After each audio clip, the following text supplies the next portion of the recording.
살아계시는 하나님, 오늘도 우리 가운데 일하시는 하나님 임마누엘로 임재하시면서 말씀하십니다. 우리가 하나님의 말씀에 마음의 문을 활짝 열어 힘차게 화답하시겠습니다. 할렐루야. 지난주일 설교 시간에 이렇게 말씀을 드렸습니다.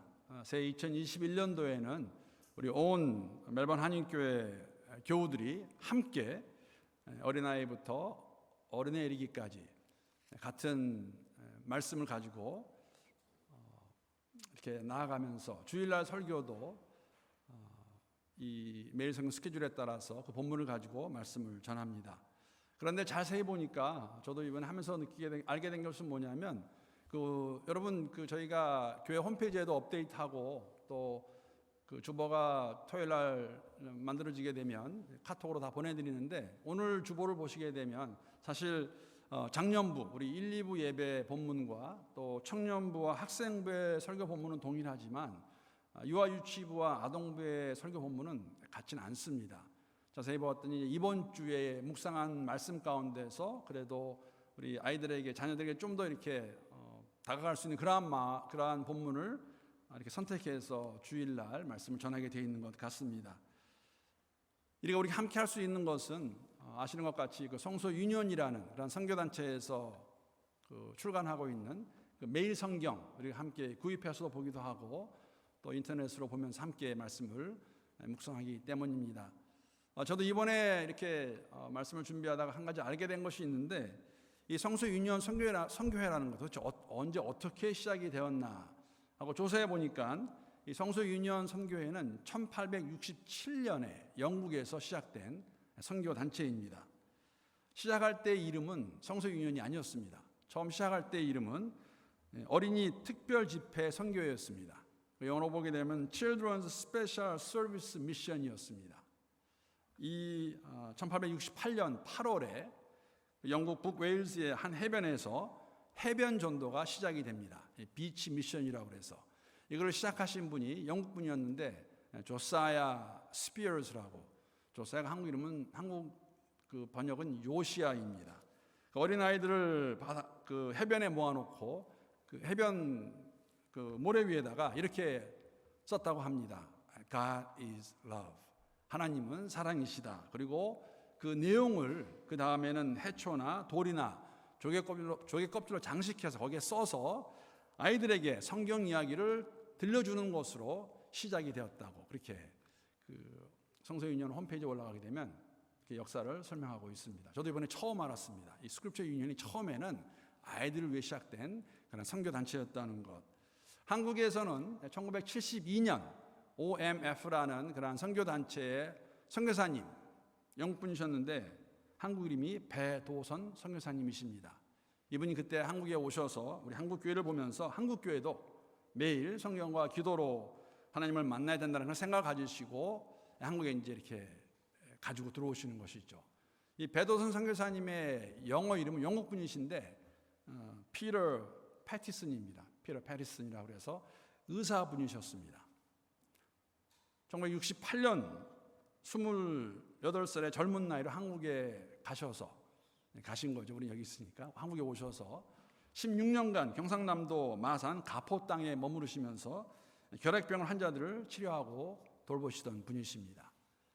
이분이 한국에 오셔서 한 4, 5년 지난 다음에 원래 영국에 계실 때 성소 유년 일을 좀 하셨습니다. 그래서 한국교회로 이것을 가져오게 되었고 한국에서는 1973년 1월부터 이 매일 성경을 출간하게 되었고 오늘까지 그 사역을 계속해서 이뤄가고 있고 이제 저희 교회는 2017년도에 함께 우리가 작년 큐티와 말씀 묵상에 도움을 주기 위해서 사용하기 시작했습니다. 그래서 올해는 저희가 전 교우가 말씀드린 것 같이 우리 어린 유아 유치부부터 아동부, 학생부, 또 우리 청년부, 영어 예배 그리고 작년부까지 함께 동일한 말씀 스케줄에 따라서 이 일주일 동안도 함께 동일한 말씀을 묵상하고 주일날도 이 스케줄에 따라서 말씀을 전하게 됩니다.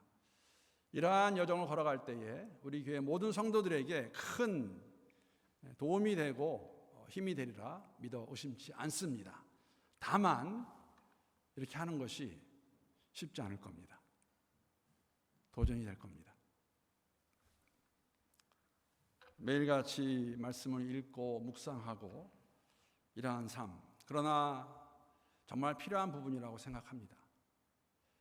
여러분, 다시 한번 우리가 리마인드 해야 되는 것이 뭐냐면, 우리가 리마인드가 되는 것이 뭐냐면, 오늘도 제가 서명 얘기를 했는데 우리가 살고 있는 이 세상은 정말 많이 변했습니다. 그리고 더 많이 악해진 것이 맞습니다. 이 세상을 살아갈 때 우리에게 주어진 이 세대를 바라보면서 가지는, 성경에 보여주고 있는 가져야 되는 마음이 맞습니다. 만약에 이러한 법들, 이러한 세상 속에서, 사회 속에서 우리의 자녀들, 특히 우리 자녀들은 이 사회 속에 살아가야 될 텐데 정말 믿음을 잃지 않고 어떻게 잘 버티고 살아갈 수 있을까? 여러분, 일주일에 한 번 교회에 와서 예배 드리는 것 필요하고 우리가 함께하는 것이 중요하지만 충분하진 않습니다. 매일매일의 삶 속에서 우리 힘이 들겠지만, 도전이 되겠지만, 특별히 어린 자녀들을 가지고 계신 분들, 어떻게 보면은 진리이신 예수를 잘 아이들에게 보여주고 가르쳐주고 하기 위해서 이 여정 우리가 힘을 내어서 함께 동참해 주시기를 부탁드립니다. 다시 한번 제가 그래서 우리 교회 이렇게, 물론 말씀드린 대로 매일 성경 책자를 구입하셔서 보시는 분도 계십니다. 그러나 많은 분들 그렇지 않으세요. 그래서 가장 중요한 두 웹페이지, 홈페이지를 기억하셔야 됩니다. 하나는 저희 교회 홈페이지고 하나는 성서유니온 홈페이지입니다. 올라와 있습니다. 우리 교회 홈페이지는 사실 지난 10개월 동안 이렇게 코로나19로 인해서 어쩔 수 없이 우리가 이거를 알게 된 것은 제가 맞는 것 같습니다. 아마 저희 교회 분들 우리 교회 홈페이지의 그 주소가 mailhans.org를 아시고 계실 것 같아요. 거기에 가시게 되면 이제 우리 그 메일 성경에 대해서 접속할 수 있고, 또 아니면 그냥 직접 가셔서 su.or.kr 이렇게 함께 이 여정을 잘 걸어가는 가운데 이러한 우리의 매일매일의 삶의 모습이 잘 정착이 되고, 정말 우리 교회 어린아이부터 장년, 어르신에 이르기까지 동일하게 말씀 안에서 거할 수 있기를 바랍니다. 오늘 본문 내용도 그런 면에서 보게 되면, 사실 오늘 본문 매일 성경 보게 되면 훨씬 더 많습니다. 깁니다. 제가 의도적으로 이 길어진 것을 피하기 위해서 이렇게 지금 24절부터만 오늘 함께 교독을 하였습니다.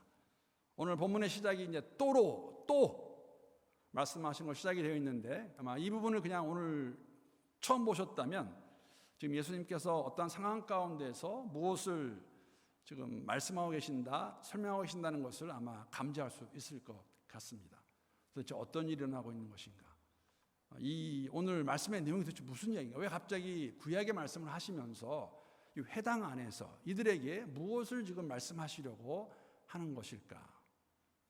라는 질문이 아마 저는 들었으리라 생각합니다. 누가복음 4장, 오늘 본문이 기록된 4장의 내용을 보게 되면 어떠한 일이 일어나고 있나를 저희들에게 말씀해 주고 있죠.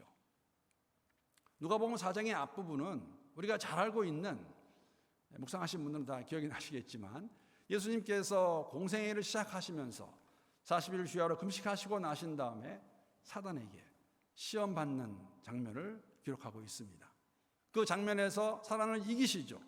예수님이 이기시고 난 다음에, 그리고 난 다음에 14절, 15절에서 예수님의 사역의 내용이 잠깐 아주 간단하게 기록이 되고 난 다음에 이제 16절 보시게 되면 예수님께서 나사렛에서 돌아가시는 것, 자신의 고향으로 가는 것을 말씀해 주고 있습니다. 16절 말씀, 누가복음 4장 16절 제가 한번 읽어보겠습니다. 예수께서 그 자라나신 곳 나사렛에 이르사 안식일에 늘 하시던 대로 회당에 들어가사 성경을 읽으려고 서심해. 말씀드린 대로 얼마간의 시간이 흘렀는지 확실히 알 수 없지만, 요단강에 그 사단에게 시험을 받으시고 갈릴리 지역에 사역을 하시다가 어느 정도 시간이 흐르신 다음에 본인의 고향, 자라나신 곳 나사렛에 가셨고, 늘 하던 대로 회당에 가셨을 때에 아마도 회당장이 예수님에게 성경책을 주었던 것 같습니다. 그 당시에 성경책은 우리 이러 가지고 있는 것이 아니라 이렇게 두루마기 같은 것, 그것을 들으시고 펴서 읽으시는 장면이 지금 16절에 있는 말씀이고, 오늘 본문이 그 회당 안에서 일어난 사건입니다. 우리가 회당을 참 많이 듣는데, 회당이 도대체 무엇 하는 곳이었는가? 어떻게 생긴 것인가? 회당은 성경학자들이 많이 이렇게 일반적인 견해는 이 포로기 때 시작된 것이 회당이라고 이렇게 말하고 있습니다. 이 포로기 때라는 건 다른 것이 아니라, 여러분 아마 이제는 그 팔레스타인 지역에 대해서 그 지도가 조금 기억이 나실 것 같아요. 제가 몇 번 말씀을 드렸습니다. 아시는 분들은 속으로 저랑 같이 맞아. 팔레스타인 지역은 세 지역으로 구분되어 있는데, 나누어져 있는데, 갈릴리 호수가 있는 맨 위의 지역을 갈릴리 지방이라고 이렇게 불렀습니다. 갈릴리 호수가 있었습니다. 그리고 중간 지역을 사마리아 지역이라고 불렀고, 사마리아 지방, 그리고 맨 밑에 예루살렘에 있는, 예수님이 태어나신 베들레헴이 있는 그곳을 유대 지방이라고 불렀습니다. 여러분, 이 팔레스타인 지역 구약에 보게 되면, 역사를 보게 되면 사울 왕과 다윗 왕과 솔로몬 때까지는 통일 왕국입니다. 한 나라였다는 것이죠. 그러나 솔로몬의 아들 르호보암 때 와서 나라가 둘로 갈라집니다. 지금 제가 조금 전에 말씀드린 그 갈릴리 땅과 사마리아 땅을 중심으로, 특히 사마리아를 중심으로 북이스라엘이 형성이 되고, 예루살렘, 유대 지방을 중심으로 남유다 나라가 갈리게 됩니다. 그런데 북이스라엘은 주전 722년에 아수르에게 멸망을 당하고, 남유다는 한 130여 년 지난 다음에 주전 586년에 바벨론에게 멸망을 당합니다. 바벨론에 멸망을 당했을 때에 많은 사람들이 바벨론으로 포로로 끌려갑니다. 이 포로로 끌려간 그때를 포로기라고 말합니다. 이 포로기 때에 타국에 바벨론에 끌려온 그들이 성전을 생각하면서, 제사를 생각하면서 그들이 함께 모여서 예배를 드리기 시작했던 그 장소가 회당입니다. 회당에 모여서 말씀을 듣고 이야기하고 또 시편을 낭독하고, 아마 이때 유대교의 틀이 갖춰진 것으로 성경학자들은 그렇게 추측하고 있고, 이게 어디까지 가냐면 포로기의 시간을 보내고 돌아왔음에도 불구하고 이스라엘 땅에도 이 각 마을마다 이 회당이 세워져서 보편화된 것을 우리에게 보여주고 있고, 이 갈릴리 나사렛 지역에도 예수님의 고향이죠, 이 회당이 있었습니다. 지금 그 회당에 들어가셔서 평일에는 보게 되면 마을 회관 같이 사용했고, 이제 안식일이 되면 모여서 예배를 드린 곳으로 이렇게 기록이 있습니다. 안식일이 되어서 아주 오래간만에 고향을 방문했지만 늘 하시던 것 같이, 베들레헴에서 나셨지만 예수님이 자라신 곳은, 고향은 나사렛입니다. 30이 되실 때까지 그곳에서 사셨습니다. 그러니까 늘 하시던 것과 같이 요단강에 가서 세례 요한에게 세례를 받으시고, 그 전에 사단에게 시험 받으시기 전까지에 살았던 그 지역에 하시던 것, 안식이 되면 하시던 것 같이 회당에 가셔서 예배를 드리는 가운데 지금 이사야서의 말씀을 펴서 읽은 것 저희들에게 보여주고 있습니다. 갑자기 이런 일이 일어난 것이 무엇일까? 그래서 여기도 보게 되면, 자료를 보게 되면 여러분, 회당에서 모여서 예배를 드릴 때 이러한 예배 순서가 있었다고 합니다. 그 순서를 보게 되면 처음에는 먼저 모여서 가장 먼저 하는 것이 토라를 읽는 것이었습니다. 토라는 모세 오경입니다. 우리 가지고 있는 성경의 처음 5권, 창세기, 출애굽기, 레위기, 민수기, 신명기, 그런데 많은 경우에는 신명기의 말씀을 읽었다고 합니다. 신명기 말씀 보게 되면 그런 구절이 많아요. 이스라엘아 들어라. 히브리 말로 쉐마라 그러죠. 많이 들어서 아실 것 같아요. 그 신명기의 말씀을 주로 읽고, 그 다음에는 한 사람이 대표로 기도를 하고, 그리고 난 다음에 순서를 보게 되면은 그 예언서를 이렇게 교독 형식으로 읽었다고 합니다. 지금 예수님께서 읽으신 그 이사야서의 말씀, 이 부분에 해당이 되겠죠. 그리고 마지막으로 거기다 보게 되면은 민수기를 중심으로 이렇게 축원이나 축도 같은 시간을 가졌다고 하는데, 여러분 잘 아시겠지만 우리 지금 교회에서는, 특히 한국 교회에서는 이게 자리를 잡았어요. 그 호주 교회나 미국 이 백인들 교회 예배 들어가면 꼭 이렇게 하지 않습니다. 근데 우리는 항상 예배 끝에 이 축도를 하지요. 여러분, 이 축도는 목사가 하는 것이 아닙니다. 목사가 축복을 하는 것이 아니에요. 고린도후서 13장에 있는 말씀을 가지고 그 말씀 그대로 사실은 저희가 선포하는 것이죠. 동시에 민수기에, 구약에도 보게 되면은 민수기 말씀 가운데 우리는 많이 사용하지 않지만 굉장히 은혜로운 축복의 말씀이 있습니다. 민수기 6장 24절에서 26절까지의 말씀입니다. 우리 한번 민수기의 말씀 우리 함께 읽어보도록 하겠습니다. 올려놨습니다. 자, 시작. 여호와는 내게 복을 주시고 너를 지키시기를 원하며, 여호와는 그의 얼굴을 내게 비추사 은혜 베푸시기를 원하며, 여호와는 그 얼굴을 내게로 향하여 드사 평강 주시기를 원하노라 할지니라 하라. 축복의 말씀입니다. 하나님께서 이스라엘 백성들 축복하시는 그 내용. 그래서 회당에서 모여서 예배를 드릴 때 우리가 어떻게 보면은 우리 예배 맨 마지막에 고린도후서 13장의 말씀을 가지고 그대로 하는 것과 같이 회당에서도 이런 일이 있었다고 합니다. 그래서 이 오늘 예언서를 읽는 거는 이 회당의 그 예배 순서에 따라서 예언서를 가지고 말씀을 읽으시는 그 부분, 예수님에게 늘 하시던 대로 회당에 갔을 때 회당장이 모르겠어요. 오래간만에 온 예수님을 보고 준 것인지 아니면 늘 하던 그 모습이 원래부터 그렇게 하시는 것이 있었는지, 그래서 확실히 알 수는 없지만은 회당장이 예수님에게 이 두루마리 이사야서를 주었습니다. 예수님이 펴서 읽으신 곳이 누가복음 4장 18절 19절 말씀입니다.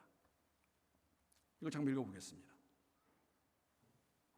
주의 성령이 내게 임하였으니 이는 가난한 자에게 복음을 전하게 하시려고 내게 기름을 부으시고 나를 보내사 포로된 자에게 자유를, 눈먼 자에게 다시 보게 함을 전파하며 눌린 자를 자유롭게 하고 주의 은혜의 해를 전파하게 하려 하심이라 하였더라. 이 말씀은 지금 우리가 가지고 있는 성경, 우리는 다 성경을 이렇게 장하고 그 구절로 나눴죠. 이사야서 61장 1절과 2절의 말씀을 예수님께서 읽으셨습니다. 그런데 누가가 기록한 이 이사야서 61장의 1, 2절 말씀과 원본의 말씀은 조금 다른 것이 있습니다. 의도적으로 누가가 이렇게 기록한 것 같습니다. 성령의 감동하심 가운데. 이사야 61장의 말씀 보게 되면 이 가난한 자를 설명합니다. 가난한 자와 더불어서 마음이 상한 자, 포로된 자, 갇힌 자가 언급되면서 이 문맥에서, 이사야서 61장의 문맥에서 가난한 자는 포로 끌려온 자들을 포함하여서 이방 민족의 압제 가운데 있던, 억압 가운데 있던 이스라엘 백성을 의미합니다. 누가복음에서는 이 가난한 자라는 그 의미에는 포로된 자, 눈먼 자, 눌린 자, 당시 사회에서 버림받은 자들, 소외받는 자들을 설명하고 있습니다. 왜 이렇게 말씀을 드리냐면 누가복음을 묵상하시면서 보시게 될 거예요. 누가는 누가복음을 통해서 그리스도의 복음이 특별히 이러한 소외받는 자들, 이러한 이방인들 향해서 주어진 것을 반복해서 강조해서 보여주는 부분이 있습니다. 그 좋은 예 중에 하나가 우리가 수요 말씀 여행 때는 한번 다룬 예인데 12년 혈류병 앓던 그러한 사람들이 정말 취급도 안 하고 알지도 못한 여인에 대해서, 그런 여인도 복음 안에서 예수를 만짐으로, 예수를 만남으로 구원받은 모습을 저희들에게 보여주고 있고, 다른 거는 우리가 잘 알고 있는 백부장의 믿음 같은 이방인의 믿음이었습니다. 백부장은 로마 사람입니다. 그러한 모습을 보여주고 있는 것이죠. 그래서 이 이사야서의 말씀을 읽고 나신 다음에 이 부분이 이 오늘 본문 그 말씀을 하게 하는 배경이 되겠죠. 이사야서의 말씀을 읽으시고 난 다음에 예수님께서 이렇게 말씀하십니다. 누가복음 4장 21절 말씀. 읽으시고 난 다음에 이에 예수께서 그들에게 말씀하시되, 회당에 있는 그 군중에게 이 글이 오늘 너희 귀에 응하였느니라 하시니. 이사야서의 그 말씀이 이루어졌음을 선포합니다. 오늘 응했다, 이루어졌다. 메시아이신 예수님이 이 땅에 오심으로 인해서 이 말씀이 성취되심을 말씀하시면, 더 나아가서 I am the Messiah, 내가 그 메시아임을 말씀하시는 것이죠. 자, 이런 말을 들은 여러분, 그 회당에 있는 사람들의 반응은 무엇입니까? 누가복음 4장 22절 말씀 보게 되면 이렇게 그들의 반응을 기록하고 있습니다. 그들이 다 그를 증언하고 그 입으로 나오는 바 은혜로운 말을 놀랍게 여겨 이르되 이 사람이 요셉의 아들이 아니냐. 무슨 의미입니까? 사실은 예수님께서 우리가 복음서를 보게 되면 한 가지 확인할 수 있는 것, 예수님이 가르치실 때에는 분명히 다른 점이 있었습니다. 예수님의 가르치심은 다른 율법 교사들과 달랐습니다. 권위가 있었습니다. 무엇인가 달랐습니다. 그래서 그걸 인정은 하는데 더 나아가서 그런데 이 사람, 이 청년 요셉 아들 아니야? 여러분, 그 뉘앙스가 어떤 것일까요? 사실 이 동일한 이 내용을 기록하고 있는 마가복음 보게 되면은 이렇게 얘기합니다. 이 사람 마리아 아들 목수 아니야? 예수님의 직업이 목수였어요. 아버지 요셉이 목수였기 때문에. 그리고 우리가 그 동생 알고 있잖아. 야고보, 요셉, 유다, 시몬. 아니 이런 청년이 어떻게 이런 말 할 수 있는가? 라고 그 이야기를, 그 말씀을 들으면서 사실 반응이 굉장히 뭐라 그럴까, 이상한데? 자, 이런 마음을 예수님께서 아셨습니다. 그런 마음을 아시고 그들의 마음을 표현하신 것이 무슨 생각하고 있는가? 누가복음 4장 23절 말씀입니다. 제가 세 번을 한번 읽어보겠습니다. 그래서 예수께서 그들에게 말씀하셨다. 너희는 틀림없이 의사야, 내 병이나 고쳐라 하는 속담을 내게다 끌어대면서 우리가 들은 대로 당신이 가버나움에서 했다는 모든 일을 여기 당신의 고향에서도 해보시오 하고 말하려고 한다. 이사야서의 말씀을 읽으시고 그들에게 말씀하셨습니다. 이것이 오늘 너희에게 응하였다, 이루어졌다 라는 말씀을 들을 때 군중은 아니 이게 예수 아니야, 요셉의 아들, 이런 얘기 하지 말고 우리가 알고 있기는 당신이 가버나움에서 갈릴리에서 여러 일을 행했다는데, 여러분 여러 일이 무엇일까요? 기적입니다. 병자들을 고치는 것입니다. 귀신 들려 쫓아내는 것입니다. 여러분 누가복음 4장 14, 15절 말씀 보게 되면 누가는 그 부분을 간단하게 설명합니다. 사단을 이기시고 난 다음에 고향으로 돌아가시기 전까지 갈릴리에서 사역을 감당하시고 고향에 가셨을 때에는 고향에 있는 사람들은 다 들어서 알고 있었어요. 예수에 대해서. 그래서 하는 말이 뭐냐면 그런 얘기 하지 말고 당신이 했다는 그 기적 그거 좀 행해봐라. 왜 그랬을까요? 우리도 혜택 좀 받아보자. 그렇게 뭐 한말로 용하다 그러는데, 기적을 행한다 그러는데 그건 한번 해봐라. 군중이 원했던 것은 당장 볼 수 있고 만질 수 있었던 아주 센세이셔널한 그러한 퍼포먼스, 슈퍼내추럴한 그러한 힘, 그거나 좀 해봐라. 이런 얘기 하지 말고 감히 네가 그런 말 할 수 있느냐. 이러한 그들의 마음을 보시고 오늘 주신 그들의 마음을 대변해서 그들의 마음을 표현하면서 예수님이 오신 목적이 무엇인가, 하나님의 마음이 어떤 마음인가를 설명해 주는 그 두 예화가 오늘 교독한 이 두 예화입니다. 엘리야 시대 때의 사렙다 과부의 이야기, 엘리사 시대 때에 나병 환자였다가 나음을 받은 나아만 장군의 이야기입니다. 사실 우리도 이 두 이야기는 잘 알고 있을 것 같아요. 기억이 안 나시면 제일 좋은 방법, 다시 가서 읽어보시면 돼요. 도대체 무슨 이야기가 적혀 있는 것인가? 엘리야 시대의 사렙다의 과부 이야기는 여기는 잠깐 언급되는 것 같이 흉년이 들어서 3년 반 동안 흉년이 들어서 먹을 것이 없는 그 상황 가운데서 엘리야가 가서 이 사렙다 과부에게 가루 한 움큼과 이 기름을 요구합니다. 어디 있냐고 물어보아서 그것을 아무것도 없는 그 상황 가운데서 있는 거 다 그에게 주었을 때 그것으로 풍족하게 얻은 하나님의 은혜를 경험한 이야기가 이 엘리야 시대의 사렙다 과부의 이야기입니다. 엘리사 시대 때 나아만 장군의 이야기는 우리가 너무나 잘 알고 있죠. 나아만 장군은 수리아 사람입니다. 수리아는 아람 사람들이 살고 있던 곳입니다. 아람 사람은 이스라엘 백성들을 괴롭히는 그런 민족이었어요. 아마 나아만이 엘리사를 찾아온 것도 정치적인 관계에서 그 역할 가운데서 아마 왕이 아마 힘을 썼던 것 같아요. 그래서 나아만 장군이 용하다는 엘리사를 찾아옵니다. 어떻게 하면 내가 나을 수 있느냐 했을 때 엘리사가 뭐라고 그래요? 요단강에 가서 7번 들어왔다 나갔다 물에 몸을 적시면 된다 했을 때 나아만이 처음에는 그것을 듣지 않았습니다. 뭐 이런 거죠. 내가 누군데 나한테 가서 요단강가에서 그냥 들어왔다 나갔다 7번 하라고? 그러나 그 종의 말을 듣고 마음을 바꾸어서 그 말에 순종했을 때에 나만 장군이 나만 장군의 나병이 낫게 됩니다. 예수님이 왜 이 예화를 회당 안에 있는 유대인들에게 말씀하셨을까? 회당 안에 있는 사람 다 유대인들입니다, 여러분. 왜 이방인의 얘기를 말씀하셨을까? 여러분, 이 두 사람의 공통점, 사렙다 과부와 나아만 장군은 다 이방인이었습니다. 메시아됨을 인정하냐 거부하는 너희들, 하나님의 구원이 이방 사람들에게 임하는 것을 보여주는 것이죠. 사실 새로운 것은 아닙니다. 하나님께서 이스라엘 백성들을 택하셔서 당신의 도구로 삼기원 하시던 그 모습, 여러분, 아브라함을 이스라엘 백성들의 조상이 되는, 우리의 믿음의 조상이 되는 아브라함을 택한 이유는 오직 하나였습니다. 세상의 모든 사람들이 이스라엘을 통하여서, 오시는 그리스도 예수를 통하여서 모든 나라와 민족과 방언과 족속과 가족이 하나님을 알게 하는 복을 주기 위해서 그들을 택하신 것이죠. 그들 자신만이 선민의식을 가지고 그들끼리 개토 만들어서 그들 안에서 다 배척하고 살아간 것, 하나님의 목적이 아니었다는 것이죠. 예수가 이 땅에 오신 목적도 이유도 동일합니다.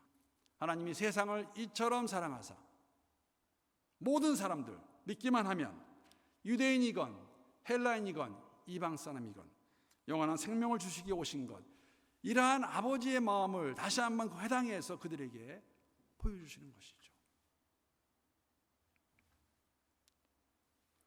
택하신 목적을 망각하고 살아갔던 이스라엘 백성, 이스라엘 민족은 멸망을 당하게 됩니다. 여러분, 그런데 한 가지 더 흥미로운 것은 뭐냐면, 이러한 예수님의 두 예화를 들은, 구약의 이야기를 들은 군중의 반응입니다. 어떤 반응을 보입니까? 그들이 예수를 죽이기 원합니다. 오늘 본문의 기록을 보게 되면 그 동네가 낭떠러지가 있는 그 가까운 지역에 있었던 것 같아요. 예수를 몰아가는 거죠. 아마 그랬을 것 같아요. 어떤 목사님이 이 글을 이렇게 이 본문을 설명하시면서 그렇게 말씀하시더라고요. 자, 이거를 아마 영화로 만들면 어떻게 될까? 한 50명, 100명의 사람들이 예수를 그냥 쫙 밀고 가는 거죠. 그래서 낭떠러지까지 가서 낭떠러지에서 밀어버리려고, 죽이려고. 여러분, 지금 회당은 어디에 있는 것이냐면 나사렛이에요. 예수님의 고향입니다. 사람들이 예수가 누군지를 알아요. 그런데 그들의 생각과 마음에 적합하지 않을 때, 받을 수 없을 때 그들은 예수를 죽이기 원했습니다. 왜 그랬을까? 악한 마음이죠. 왜 그랬을까? 우리가 누가복음을 이제 묵상하면서 아마 다음 주나 다음 주, 그 다음 주 초에 되면 이 부분을 보실 것 같은데요. 누가복음 7장 23절 말씀 보게 되면 이런 말씀이 있습니다. 누구든지 나로 말미암아 실족하지 아니하는 자는 복이 있도다 하시니라. 그 회당에 있던 사람들은 실족했습니다.